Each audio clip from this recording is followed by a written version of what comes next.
עובדת בסייקלים. שנה שעברה כולנו היינו בעת הזאת אחרי צוק איתן. השנה הזאת היא שנת שיא בתוצאות של כל חברות התעופה, ופעם אנחנו למעלה ופעם אנחנו למטה. ההרצאה הבאה שלנו תעסוק בהתמודדות עם בטיחות בנושאים או ברקע של משבר כלכלי. מי שיעביר אותה זה עמיתנו קריסטוס פטרו. קריסטוס הוא בוגר בית הספר היוקרתי, לונדון סקול אוף אקונומי בלונדון, ואחרי 9 שנים בשירות הדיפלומטי הקפריסאי הוא מונה בשנת 1993 לנציג הקפריסאי ביורוקונטרול בבריסל. ב-2009 הוא הקים את ה-Flight Safety Foundation, שבעצם נועדה לקדם את נושא הבטיחות של התעופה האזורית. הוא משתתף קבוע בכל הכנסים האחרונים של רטה ומכון פישר, ומשתף אותנו באופן קבוע בכנסים דומים בקפריסין. קיימת ידידות עמוקה בינינו, מערכת שיתוף הפעולה מקצועית, ענפה, פוריה. בסיועו נתקבלו הקלות התעופה הישראלית בלרנקה, וזאת הזדמנות נאותה להודות לו על כל פועלו. אז קודם כל תודה, ודבר שני מזמין את מר קריסטוס פטרו לשאת דבריו.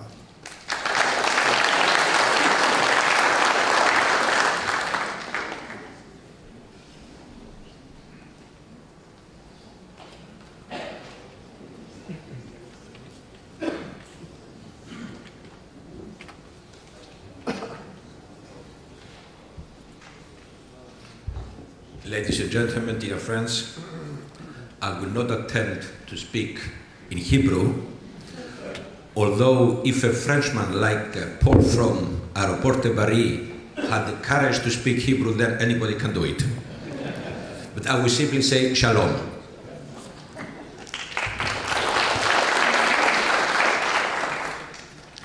Well, this is the 4th year in a row that I participate in the פישר Institute Civil Aviation Conference, and every time I come, there is more participation, the program is richer, and of course, the whole organization is more efficient.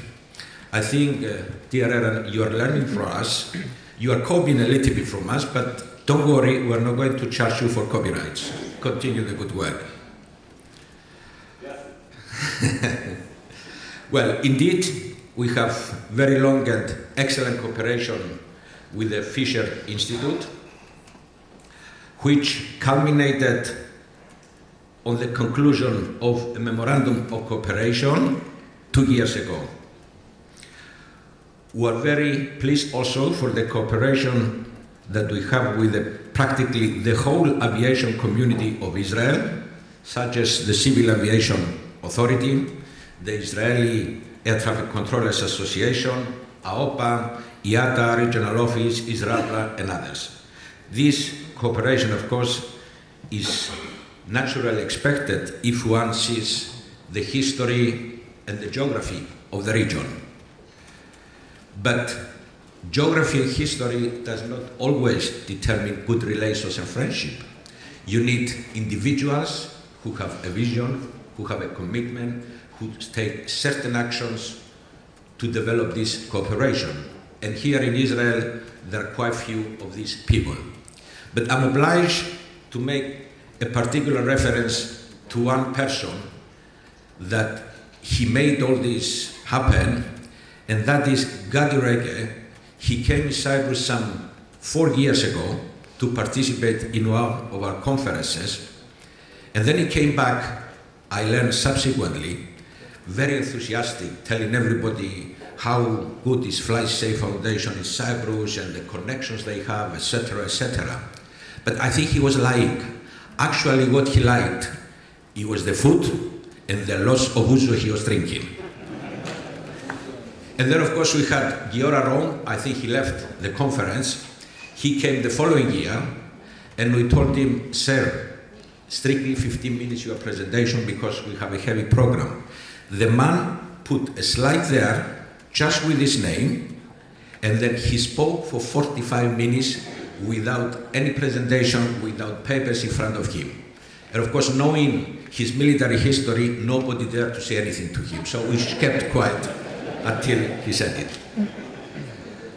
Okay, before I make my short presentation, since a lot of people here, they don't know what is Flight Safe Foundation Mediterranean, I would like to make a few remarks of what we are.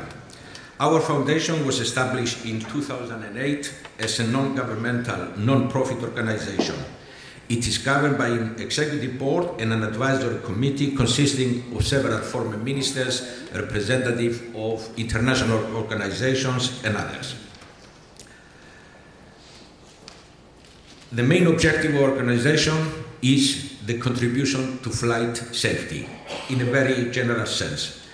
Since our establishment, we organize 7 international conferences, regional seminars, with speakers and participants from practically all international and European organizations.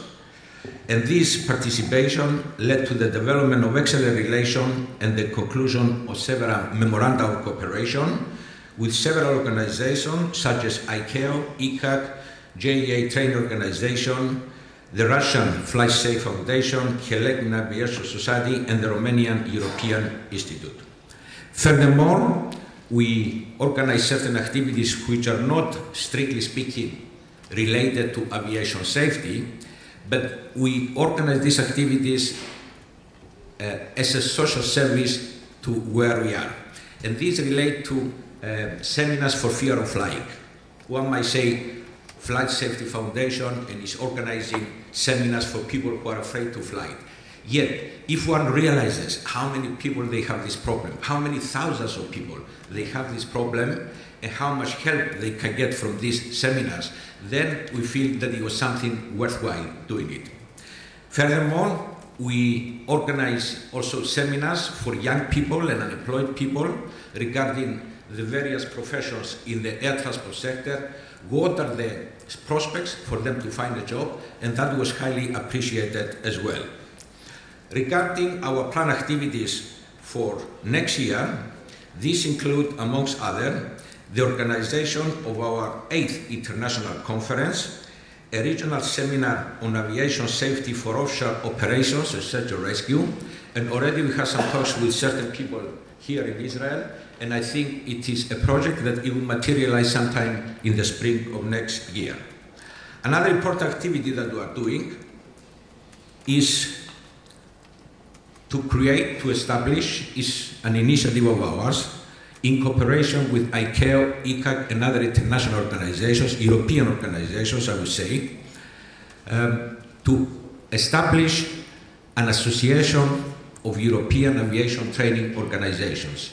Unlike the airlines, airports, everybody else, is the only sector of the aviation industry that is not yet organized. We have taken this initiative, we progress on that, and in December we have the first meeting of the founding committee, and I think it is something that it would be appreciated. Let me now turn to my short presentation.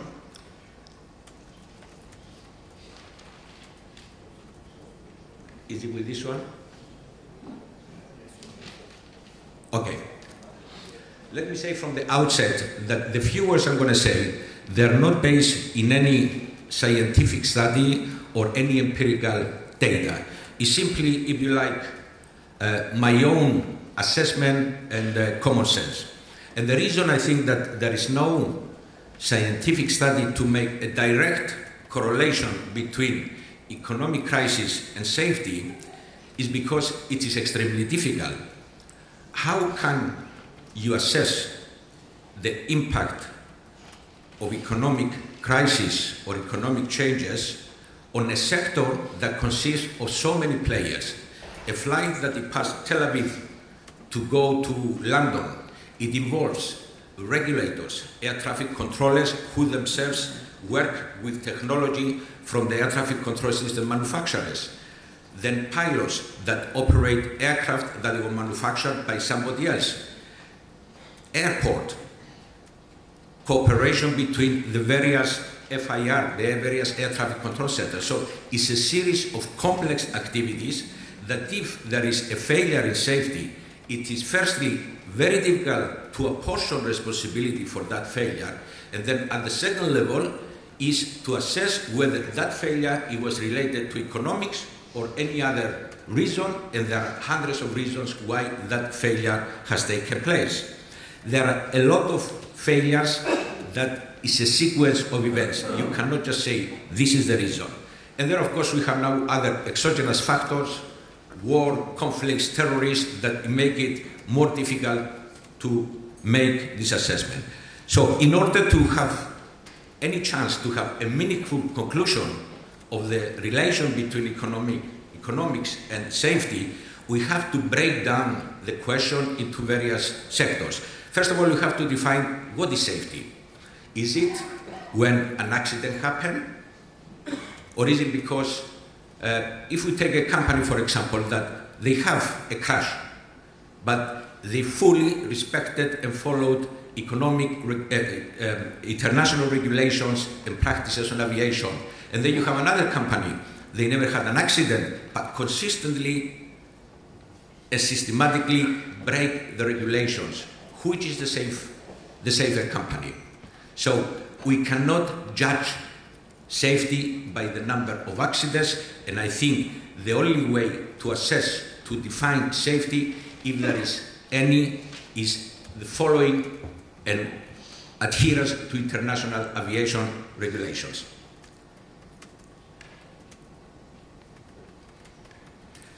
Here I have some statistics. I think they were covered. Gadi has mentioned all these things. I will simply mention the difference, the excellent record in safety. We all know the comparison we make with road transport. You take your car to go to the airport, and you have 26 times more chance to have an accident with your car rather than pick up any flight anywhere in the world that is parting that airport. Therefore, it's still an extremely safe industry. And the reasons, of course, for this is human factors, above all, technology, training, following the procedures, regulation and supervision, and of course, regional and international cooperation. And that's where I think the Fisher Institute and ourselves play a role. We encourage this cooperation. Maybe you are small organizations, but sometimes small is beautiful. So, who are responsible for safety? Air navigation service providers, airports, airlines, aircraft manufacturers, manufacturers of ATC systems. All these people, each one of them play a fundamental role in keeping safety. So, in order, and of course we have the regulators and the supervisors, international bodies, and facilitators like non-governmental organizations like ourselves. So let's take one by one these main players and see if economics affect their role in keeping safety. Let's begin first by air navigation service providers. Perhaps the most regulated part of the industry is air traffic control. They are regulated and supervised by national authorities in accordance with EU legislation in the case of European countries, in accordance with ICAO regulations worldwide. The majority of them recover their costs from the route charges in different ways. So why should somebody who is recovering their cost by the airlines, the users of the airspace, why should they reduce costs? There is no incentive. So therefore, it is very unlikely that economic crisis may affect the safety performance of the air navigation service providers. We go now to airlines. Here the situation is a little bit different. Yes, they are regulated, of course, by national authorities, at the national level by ICAO and EASA in the case of Europe. They follow IATA airlines guidelines. Then, nevertheless, they operate in an extremely competitive environment. There are, of course, minimum standards and maximum standards, and you will find that airlines, depending on their safety culture, they keep safety within these two boundaries.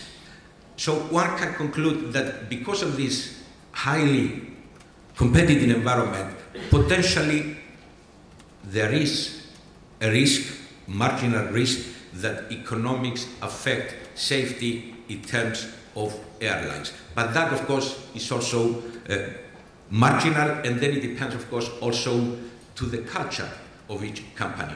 And you cannot separate here low cost, high cost, big ones, and small ones. It depends how effective is the regulation to these companies and what is the culture of that company. Let's speak about the airports. Again, they are heavily regulated and supervised by national authorities, and of course national authorities are regulated by international authorities. So it's a double tier of supervision. And since they are mostly private entities, costs of course do play a role. So I would say that in the same manner as airlines, potentially the reduction of costs, that is the economic crisis, the financial considerations, might affect marginally their safety standards. Aircraft and ATC system manufacturers, we have here representatives of Airbus. They will tell me immediately, no way we can put safety at risk by cutting costs or making cheaper airplanes. One accident, if it happens, and it's due to technical deficiencies of the aircraft manufacturer, they might save 50 million, but they're going to lose 5 billion. So therefore, I think they're very conscious of that, and nobody can think that it will reduce their costs at the expense of safety. Finally, we have the national regulators. And we do have representatives of national regulators here. Perhaps they can challenge me. Normally, these are state enterprises. They belong to the government. In the government, they have budgets. And when there is an economic crisis, the government puts the priorities on welfare, on health, on everything. And perhaps there they could cut certain costs from the national regulators. But then again, the regulators, even with less money, they will try to be more efficient, more productive, and not jeopardize safety. After all, their job is to regulate for safety, and they cannot themselves stop being effective regulators. Regulators at international and national level, of course, during economic crisis, regional organizations may need to reduce their costs, but because it's the second level of regulation, even if they don't do an extremely good job like they have done in the past without the financial reduction cost, still, if there is any indirect impact of safety, that will be marginal. My conclusion, ladies and gentlemen, aviation is possibly the most regulated industry in any sector of the economy. You have regulation and supervision at national level, at regional level, and an international level. There is strong competition, but everybody involved in the sector. Now, if there is this strong competition, you are careful not to expose yourself that you don't care about safety. If you do that, your competitors will kill you. Therefore, they're very conscious not to reduce any cost that has an impact on safety. Some parts of the sector are self-financed regardless of cost, like the air navigation service provider. Therefore, they don't have any motivation to reduce their cost. And something that it cuts through horizontally to all players, all sectors of the aviation industry is the culture. I think you are all, mostly all of you, involved in aviation. There is a culture in aviation. You can do many things wrong, you can do many other things, but you never jeopardize safety. Safety, it is a priority. Once you enter this industry, it gets into your spirit, it gets into your mind, it gets into your skin, that safety is paramount. Therefore, on the basis of all these things, and the very, if you like, common sense analysis that I made, the impact of economic crisis on aviation is very marginal. Of course, this should not distract us to pay attention to make more investment, or at least not to cut investment in developing safety, Mr. Raymond Benjamin mentioned this morning that there is no such a thing as 100% safety. There is always improvement. With these few words, I would like to close with the motto of our foundation, never take safety for granted. Thank you for listening to me.